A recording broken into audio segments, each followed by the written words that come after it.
नमस्कार दोस्तों, पीसीएस पाठशाला में आप सभी का स्वागत है। घटना चक्र पुनरावलोकन सामान्य हिंदी आरओ की सीरीज चल रही है और यह सीरीज संख्या 21 है दोस्तों। अगर इसके पहले का वीडियो नहीं देखे हैं तो प्लेलिस्ट में जाइएगा। घटना चक्र पुनरावलोकन सामान्य हिंदी आरओ के नाम से प्लेलिस्ट बनी हुई है।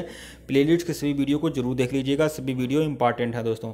7000 क्वेश्चन की रामबाण टेस्ट सीरीज की पीडीएफ है आरओ जनरल स्टडी के लिए। लिंक डिस्क्रिप्शन में दिया गया है, डाउनलोड कर सकते हैं। टेलीग्राम भी ज्वाइन कर लीजिएगा, टेलीग्राम का लिंक भी डिस्क्रिप्शन में दिया गया है। आइए सीधे प्रश्नों पे आते हैं। पर्यायवाची प्रश्न से संबंधित सीरीज है। देखिए, कौन सा शब्द अहि का पर्यायवाची नहीं है? अहि का पर्यायवाची क्या नहीं है ये बताना है आपको। उरग है, सरीसृप भी है, पौनाश भी है। अहि का मतलब सर्प से होता है, तो उरग भी है, सरीसृप भी है, पौनाश भी है। लेकिन सिंदूर जो है यह आपका हाथी का पर्यायवाची है, न कि सर्प का। तो विकल्प डी जो होगा यही आपका सही है। यह भी देखिए आरओ प्रीलिम्स परीक्षा 2010 में पूछा गया प्रश्न है। सिंदूर अहि का पर्यायवाची नहीं है, बल्कि यह हाथी का पर्यायवाची है। उरग, सरीसृप, पौनाश, सर्प, नाग, भुजंग, पन्नग, विषधर इत्यादि जो हैं अहि के पर्यायवाची शब्द हैं, तो ध्यान रखिएगा आप लोग। प्रश्न 42 देखिएगा। निम्नलिखित में से कौन सा शब्द समुद्र का पर्यायवाची नहीं है? समुद्र का पर्यायवाची क्या नहीं है ये बताना है आपको। तो समुद्र का पर्यायवाची पयोधि है, जलधि भी है, वारिधि भी है, लेकिन समुद्र का पर्यायवाची जलद नहीं है। विकल्प डी बी जो है आपका सही है। जलद जो है बादल का पर्यायवाची है, न कि समुद्र का। विकल्प बी। आरओ प्रीलिम्स परीक्षा 2010 में आया हुआ प्रश्न है। जलद जो है समुद्र का नहीं बल्कि बादल का पर्यायवाची है। पयोधि, जलधि, वारिधि, उदधि, सिंधु, पयोधि, पयोनिधि, निर्निधि, अवधि, जलधाम, वारीश, अरडो, रत्नाकर, पारावार इत्यादि समुद्र के पर्यायवाची हैं। ये सभी समुद्र के पर्यायवाची हैं, ध्यान रखिएगा, ये सभी समुद्र के पर्यायवाची हैं। प्रश्न 43 देखिएगा। निम्नलिखित में से शिव का पर्यायवाची शब्द क्या है? तो रुद्र जो है शिव का पर्यायवाची है। विकल्प बी। आरओ प्रीलिम्स परीक्षा 2010 में पूछा गया प्रश्न है ये। तो देखिए, शिव के पर्यायवाची शब्द क्या है? महेश, महादेव, रुद्र, शंभु, उमापति, शंकर, आशुतोष, मदनारी, चंद्रमौली, त्रिपुरारी आदि जो हैं शिव के पर्यायवाची हैं, ध्यान में रखिएगा। प्रश्न 44 देखिएगा। इनमें से एक शब्द देवता का पर्याय है। तो विभूत जो है देवता का पर्याय होता है। विभूत का मतलब क्या होता है? देवता। तो विकल्प बी जो है सही है, विभूत। आरओ प्रीलिम्स परीक्षा 2010 में पूछा गया प्रश्न है। तो विभूत देवता का पर्याय शब्द है। इसके अतिरिक्त देवता के पर्यायवाची शब्द देव, अमर, सूर, निर्जर, त्रिदश, गिरवाड़, अमर्त्य और अजर इत्यादि जो हैं देवता के पर्यायवाची हैं। इतने सारे देवता के पर्यायवाची हैं, ध्यान रखिएगा आप लोग। प्रश्न 45 देखिएगा। इनमें से एक रात का पर्यायवाची शब्द है। रात का पर्यायवाची शब्द क्या है? तो रत्नगर्भा, अचला, धारित्री आदि रात के पर्यायवाची नहीं है। तमिस्त्रा जो है यह आपका रात का पर्यायवाची है। विकल्प डी जो है आपका सही है। आरओ स्पेशल एग्जाम प्रीलिम्स 2010 में पूछा गया यह प्रश्न है। तमिस्त्रा रात का पर्यायवाची है, जबकि विकल्पों में दिए गए शेष शब्द पृथ्वी के पर्यायवाची हैं। मतलब ये जो बाकी दिया हुआ रत्नगर्भा, अचला और धरित्री यह आपके पृथ्वी के पर्यायवाची हैं। निर्देश देखिएगा। निम्नलिखित प्रश्नों में से 4 शब्दों के समूह दिए गए हैं। प्रत्येक समूह में एक शब्द पर्यायवाची नहीं है, उसका चयन करना है। तो देखिए, क्षेत्र, भूमिखंड और भूभाग एक ही पर्यायवाची हैं तीनों, लेकिन परिसर से इनका कोई संबंध नहीं है। विकल्प डी। उपरोक्त चारों शब्दों के अवलोकन से स्पष्ट होता है कि परिसर ही ऐसा शब्द है जो अन्य 3 शब्दों का पर्यायवाची नहीं है। देखिए, क्षुद्र का मतलब छोटा होता है। क्षुद्र, अधम और नीच यह एक ही पर्यायवाची हैं, लेकिन कृष्ण जो है यह इनका कोई संबंध नहीं है, अलग है। विकल्प बी। चारों शब्दों के अवलोकन से ज्ञात होता है कि कृष्ण शब्द अन्य शब्दों का पर्यायवाची नहीं है। देखिए, ओज, दम और शक्ति यह एक पर्यायवाची हैं, लेकिन श्वास से इसका कोई संबंध नहीं है। विकल्प सी, श्वास। श्वास एक ऐसा शब्द है जो चारों शब्दों के समूह से अन्य 3 शब्दों का पर्यायवाची नहीं है।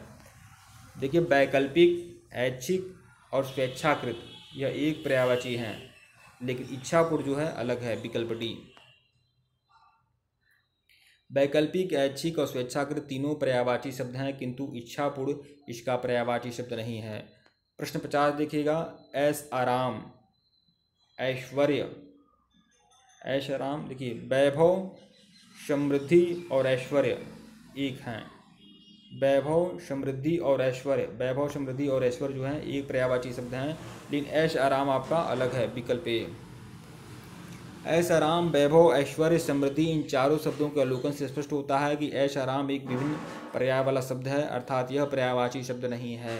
प्रश्न 51 देखिएगा। ऋणी, देनदार और कर्जदार ऋणी, देनदार और कर्जदार जो हैं एक पर्यायवाची शब्द हैं, लेकिन उदार से इनका कोई संबंध नहीं है। विकल्प सी। उदार का पर्यायवाची शब्द होता है दयालुता है न कि ऋणी है। देनदार और कर्जदार अतः उदार इस समूह के पर्यायवाची शब्द नहीं हैं। कुल मिलाकर यह आप खुद समझ सकते हैं, ऋणी, देनदार और कर्जदार का मतलब एक होता है और यह उदार जो है भिन्न अर्थ प्रकट करता है। प्रश्न 52 देखिएगा। पार्वती, शिवानी और वर्पड़ा यह सभी दुर्गा जी का पर्यायवाची है, लेकिन रमा जो है यह आपका लक्ष्मी जी का पर्यायवाची है। विकल्प सी।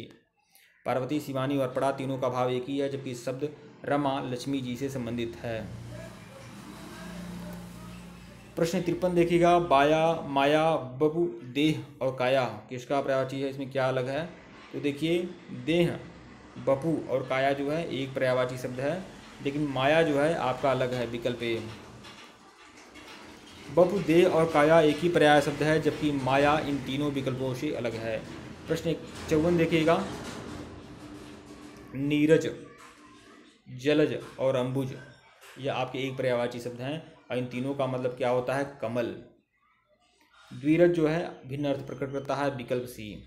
यहाँ पे कुछ स्पष्ट नहीं लिखा हुआ है, लेकिन कुल मिलाकर सब बता ही दिया हूँ। अगला निर्देश पढ़िएगा। निम्नलिखित प्रश्नों में से 4 पर्यायवाची शब्द दिए गए हैं, जिनमें एक गलत है। गलत शब्द का चयन करना है। जो गलत है वही आपको बताना है। आंधी का पर्यायवाची शब्द क्या हो सकता है? तो अंधड़ हो सकता है। अंधड़ है, बवंडर है, तूफान है, लेकिन भयंकर से इसका कोई संबंध नहीं है। विकल्प सी।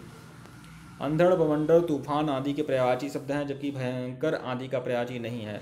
तरु का मतलब वृक्ष से होता है, तो बीटप भी हो जाएगा, पादप भी हो जाएगा, द्रुम भी हो जाएगा। तड़ा का मतलब तालाब होता है, तो यह भिन्न अर्थ प्रकट करता है। विकल्प बी। तरु का अर्थ वृक्ष, बीटप, पादप और द्रुम इसके पर्याय हैं, लेकिन तड़ाक का मतलब क्या होता है? तालाब। प्रश्न 57 देखिएगा। कुबेर, कुबेर का पर्यायवाची क्या होता है? धनद, धनेश्वर, धनादीप जो है कुबेर के पर्यायवाची हैं, लेकिन असमय से इसका कोई संबंध नहीं है। विकल्प ए। देखिए, असमय कुबेर का पर्यायवाची नहीं है। प्रश्न 58 देखिएगा। ऊंचा का पर्यायवाची क्या है? तो उच्च भी होगा, उत्तुंग भी होगा, शीर्षस्थ भी होगा, लेकिन विशाल नहीं होगा। विकल्प डी जो है सही है आपका। विशाल ऊंचा से भिन्न है, जबकि उत्तुंग उच्च और शीर्षस्थ ऊंचा के पर्याय हैं। प्रश्न 59 देखिएगा। उदधि का मतलब होता है समुद्र, तो निरधि, पयोधि और जलधि यह एक ही अर्थ प्रकट करते हैं, लेकिन दधि का मतलब दही होता है, तो यह आपका भिन्न अर्थ प्रकट करता है। विकल्प सी। प्रश्न 60 देखिएगा। देखिए यहाँ पर देखिए, निरधि, पयोधि, जलधि उदधि के पर्याय हैं। दधि उदधि से भिन्न अर्थ प्रकट करता है। दधि का अर्थ दही होता है। प्रश्न 60 देखिएगा। इस सीरीज का सबसे आखिरी प्रश्न। दूध का पर्यायवाची शब्द क्या है, क्या नहीं हो सकता है? तो क्षीर है, पेय भी है, स्तन्य भी है। इन सब का मतलब दूध होता है, लेकिन नवनीत का मतलब होता है मक्खन। विकल्प सी जो है आपका सही है। दूध के पर्यायवाची शब्द क्षीर, पेय, गोरस, दुग्ध, स्तन्य आदि हैं, जबकि नवनीत मक्खन का पर्याय है। ठीक है दोस्तों, वीडियो को लाइक और चैनल को सब्सक्राइब करेगा। डिस्क्रिप्शन में लिंक टेलीग्राम को बिल्कुल ज्वाइन करेगा। इसके पहले का वीडियो नहीं देखे हैं तो प्लेलिस्ट में जाइए। घटना चक्र, पुनरावलोकन, सामान्य हिंदी, RO के नाम से प्लेलिस्ट बनी हुई है। प्लेलिस्ट को देखते रहिएगा, उसे फॉलो करते रहिएगा। जितना भी वीडियो है प्लेलिस्ट में सभी इंपॉर्टेंट है, उसे देखते रहें। धन्यवाद।